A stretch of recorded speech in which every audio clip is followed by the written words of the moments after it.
Para ulama mengatakan dalam mentalkin orang na hendak mati itu ada beberapa anjuran.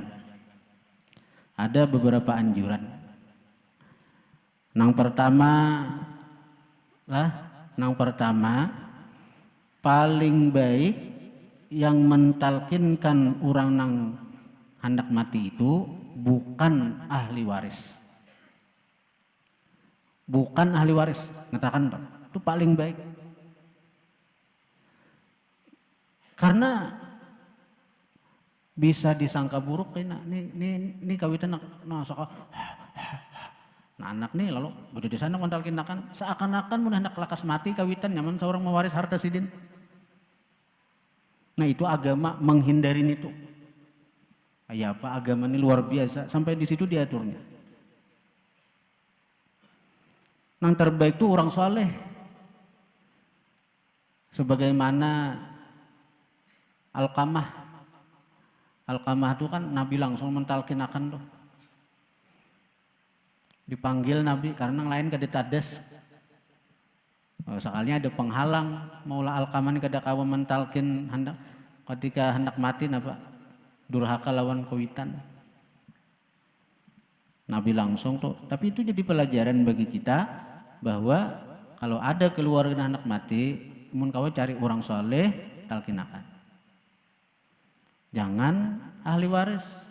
Amun kadada ya kada kawa.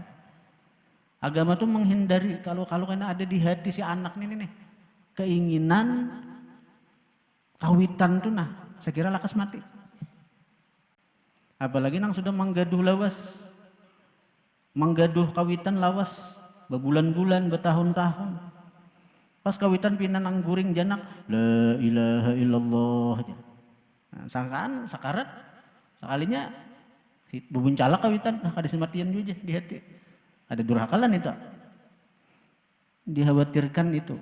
Jadi yang pertama, nang mesti kita ingat, nang paling baik, nang mentalkinkan orang hendak mati itu seseorang yang bukan dari ahli waris. Yang kedua, yang mesti kita ketahui adalah mentalkinkan itu sampai 3 kali aja bila kadada sahutan. Bila kadada sahutan, sekali kita talkinakan la ilaha illallah. Orangnya sakarat sudahlah, sakarat. La ilaha illallah. Kadada sahutan, la ilaha illallah.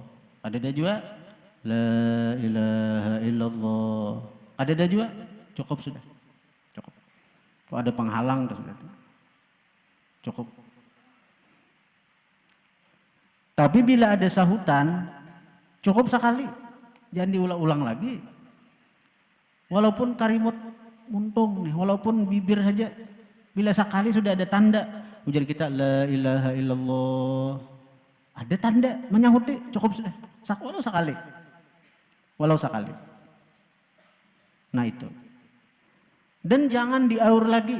Jangan diaur sidin. Karena sin bepandir pulang. Tak uringis kan misalnya. Bila sidin begitu mengucap la ilaha illallah. Jangan dipandiri lagi.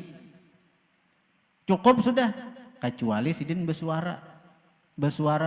Lalu si orang nang hendak meninggal ini mun kawa ini membantu proses keluar roh dengan mudah dan membantu sekira husnul khatimah dan membantu sekira ini dalam lingkup rahmat Allah. Jadi orang nang hendak meninggal ini tugas kita kepada orang nang hendak meninggal ini hadapkan sidin ke arah kiblat. Talqin sudah kalau kita talqinakan hadapan ke kiblat. Nah kemudian dibacakan surah Yasin dan Ar-Ra'd. Surah Ar-Ra'd juz ke-13 tuh imbas surah Yusuf, ada surah Ar-Ra'd.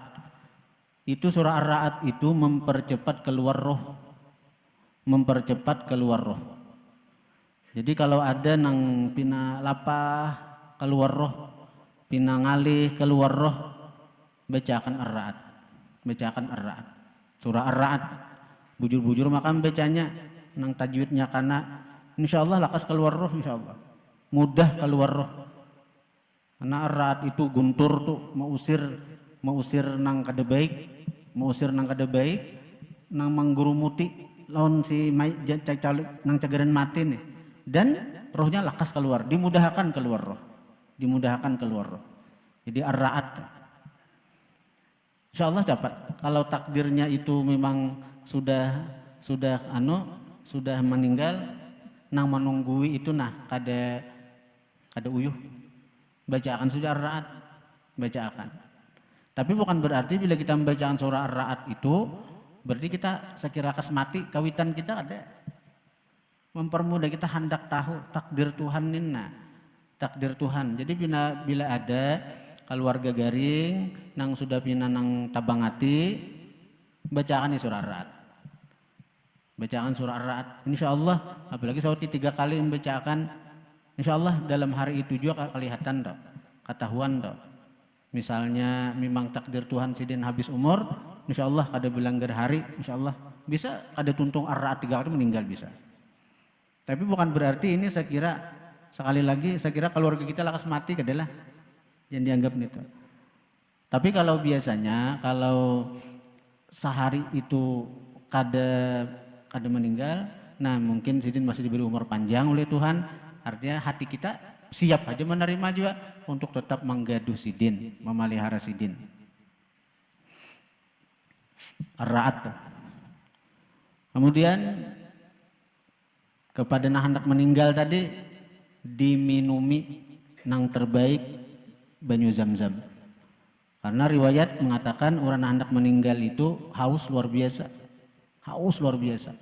Nah di saat itu datang syaitan membawa beraneka macam minuman, menggoda kepada orang anak meninggal bila hendak minuman ini berlepas dari ajaran Muhammad. Maka orangnya iman sudah nang lamah berdahulu, bulan puasa hanya lapar haus sedikit minum besusunyian, hendak mati pulang hausnya kada sakira, digoda oleh syaitan, bisa taihakan tuh murtad, mati dalam keadaan murtad. Jadi bantu saudara kita anak meninggal itu minumi nang terbaik adalah banyu zam-zam. Baik, sebagaimana Rasulullah dititisi banyu zam-zam. Itu sebagai sunnah aja Nabi itu saya kira kita nina. Dan nang lebih baik lagi sebagaimana dipraktikkan baginda Nabi ketika hendak wafat adalah orang yang hendak meninggal itu sunat disiwaki. Nah, pakai siwak. Ini as-siwak yusahilu khurujar roh, memudahkan keluar roh. Banyak manfaatnya siwaknya.